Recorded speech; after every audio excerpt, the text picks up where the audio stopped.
So it took you about 3 years. Yes. By doing this double payment, by trying to get that, like, I'm paid doing 2 payments, get my credit score higher, private loan, government loan, all done in 3 years. Yes. Amazing. Yes, and that was, again, sacrificing, lunches, not buying lunch every day. I mean, if you look at lunch, your average lunch is going to be $10 to $15 every day, no matter what you do. So you do 20 times. Right.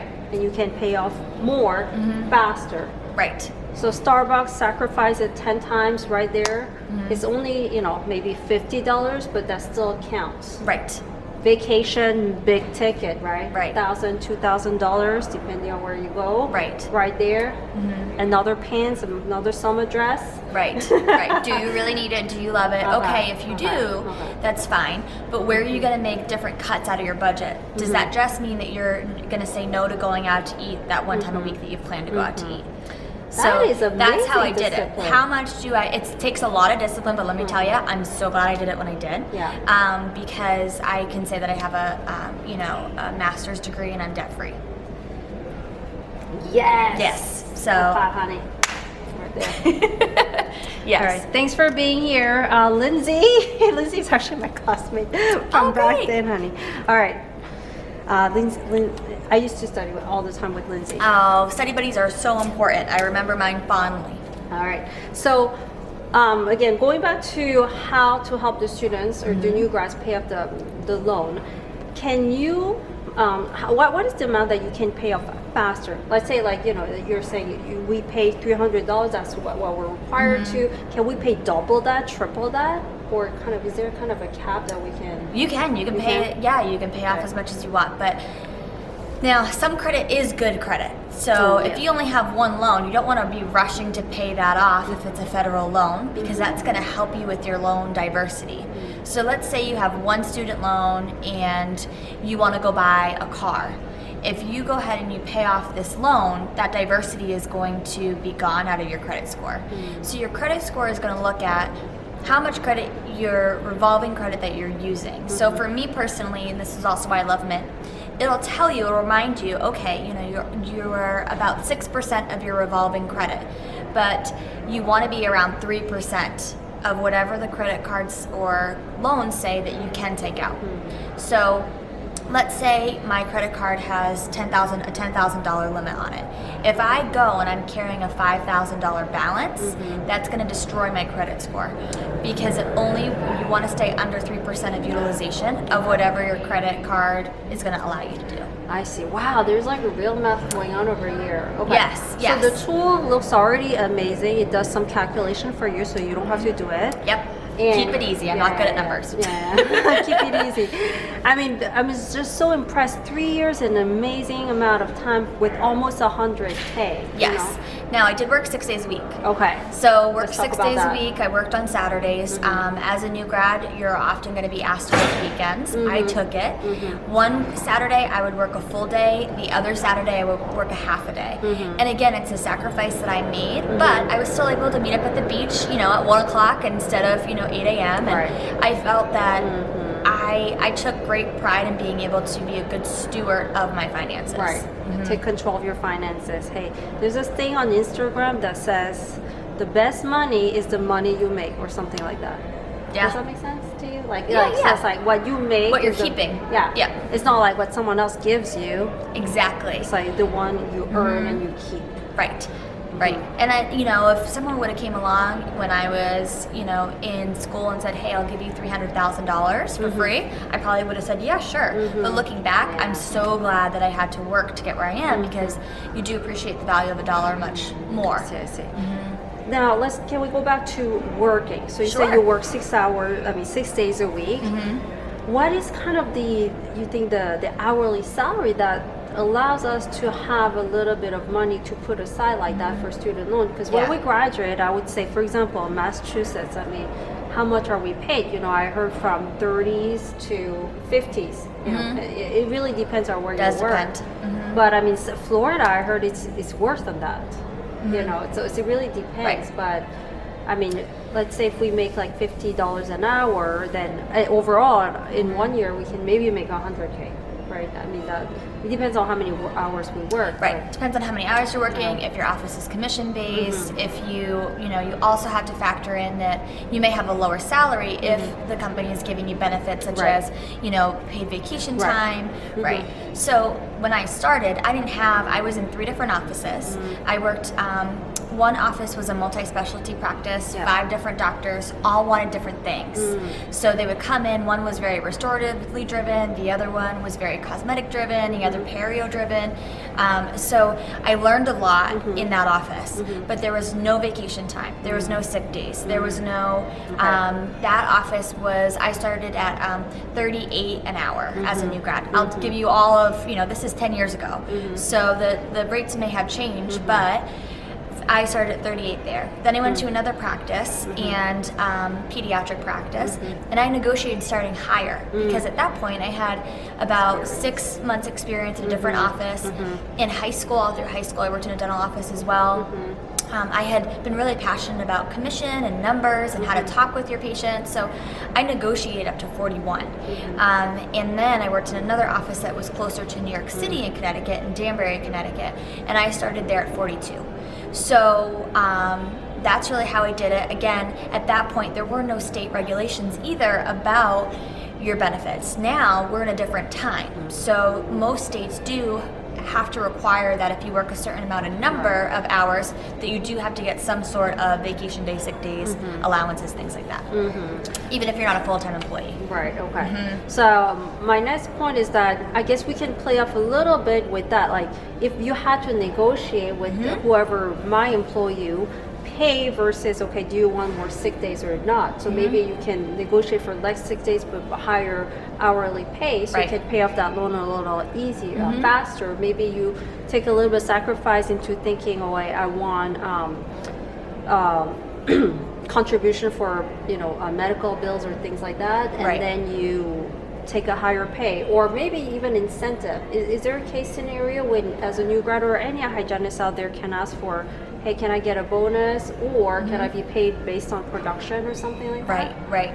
So another thing that we have to remember is, as a new grad, we don't want to come in sounding very demanding and sounding like we it's all about us. Right, it's all about us, or that, we are owed something because we've worked so hard to graduate. Now, we have worked so hard to graduate. The hygiene program is very rigorous. So we need to portray that we're a team player. So I wouldn't recommend negotiating that until maybe a 6-month review. So what I would say to the employer when you're going through your initial conversation of getting hired is, in 6 months, can we do a review? Now, this review process that I went through with my first jobs were the best processes ever, because it made me learn how I could improve, what I was really strong on, what I was weak on, and it also gave me time to really realize and learn from the other employees of, okay, what's my production number? How can I, am I high or low on that production number? Oh, I'm high. What did I do today to be high? How can I schedule more high days so that when those 6 months come up, I can negotiate getting paid more? I see. Okay. So first of all, you won't want to come up as needy and demanding. Right. You're trying to do your best to negotiate a higher pay if you can, by just saying that your values, your experiences, really just highlighting how you can be better for the office, and then get a review, and then maybe you could renegotiate from there. Right. One thing I also was when I was listening to you, I thought you were not afraid to jump to a different office to renegotiate something better. Right. Because I was always complimented for the way I had teamwork. I was always there on time. I was the first person to get there, the last person to leave. I didn't want to leave unless the whole team was taken care of. So if that means me taking an extra 10 minutes to help the assistant with the sterilization area and closing that down, that's what I would do. So by doing that, the team really saw that I was invested in the whole success of the practice and not just mine. So that goes a long way, because a lot of people want to clock in, clock out, and leave. But I viewed myself, and I still do, as a stakeholder in the practice that I'm in. Awesome. So like anything, they say if you stay a job for 2 years, this is not dentistry, but just in general, they say, okay, move on to the next one, because every time you can renegotiate based on this, you shoot for a little bit higher and then a little bit higher, and you just keep going on like that. So I think that's a good way to think, because I mean we could get very comfortable working for 6 months, a year somewhere, not having to argue about a salary, not having to renegotiate. It feels comfortable. Yes. However, if you got that $5 more per hour, maybe that actually accumulates to a lot that can pay you the loans off, so the next year you can take a vacation or something like that. Right. So don't be afraid to jump around if you have to, but don't jump at 3 months. That's what I would say. Right. Don't jump right. too fast. You don't want to jump too fast because, of course, your employer, when you look at your resume, you don't want to look like you don't like staying at a practice, right? It also is very important to learn how to take constructive criticism well, and be able to have those conversations with an employer. Wow, I learned so much about money, and again, people are not willing to share this much information. Her real numbers that Amber had Got about nothing to hide. and I mean, to be honest, very honestly, I'll share with everybody is that I didn't have any loans. Okay, my family paid for everything. Yeah, which is great. And my sister and I, we've been able to jump out and get starting and get working. That's why I don't have personally the expertise in that. That's why I wanted help to talk about this subject. But I have loans in other things, not student. Oh, for sure. The same things apply. What I heard from you applies everywhere. Check your credit score, get a systematized software like mint.com, and there are many out there as well that I explored. There's Excel sheets for that as well, but it seems like things like that are super easy to use. That's why I chose that. Yeah. And by the way, we're not sponsored by mint.com. We're not, but we if could. you want to sponsor me, give me a call. No. We could. Right, we're promoting good financial health here. Yes. Same as dental health. Anyhow, so get that rolling, and when you start thinking, I don't know if you graduate already, but even if you're like 2 years into working and you still have student loans, just think about what Amber said about paying the small things first, the private ones first, and then kind of build your credit score at the same time. And it's not just paying all of it once either. That's not the strategy. You can double it, so it says 2 payment versus 1, which is good for you as well. All right, so I have another story that a friend of mine, she actually paid it in 1 year. Wow. 100K, I'm almost 100K in 1 year. Great. Was she living with her at home? I'm not sure about that detail, but I know she worked her butt off. Yeah. Like 1 year. Yep. And she's probably living at home because I feel like I could have paid off more, but I had rent. I wasn't. I had rent and a car payment. But if I didn't have those things, I feel like I could have paid off more. But even to pay that off, let's not discredit that. If you're paying, even 30, 40, 50 a year, those are huge numbers to be able to be paying off. And that's something to celebrate. And I mean, I do applaud her for that. I mean, whatever she did the whole year, she just, I guess she really lived the bare minimum. Yes. Yep. No matter what, it's sacrifice. No matter how much you're paying off, you do have to learn to sacrifice. But now she lives a good life. I can tell that. But she earned it. She earned it. She that was her priority, and she made it work. Good. So she also did a master's degree, and without loan. So that's possible. What I'm just trying to say is that it's possible. If we get lazy about paying it off, we don't do the math, we don't allocate money like that, we're going to forget about it. Right. We're going to grow into paying other people more and more with the hard money you're earning. Someone else is going to get it because you were just a little lazy to do that. Right.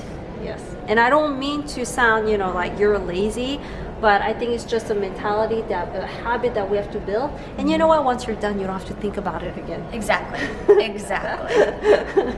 Yeah. All right. So my last question would be, if anybody were going to take a loan from the beginning, to go to dental hygiene school, any kind of recommendation for that? I know that you said there's government, private loan. The school might have also a system to help you out. Right.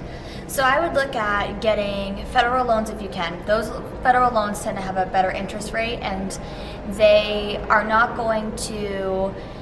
When you think of interest rate, you don't want a high interest rate, because what's going to happen with the interest rate is you're going to be paying more in interest than you will towards the loan. So if you have a lower interest rate, more of your money is going to go to the balance that you owe versus the interest of that loan.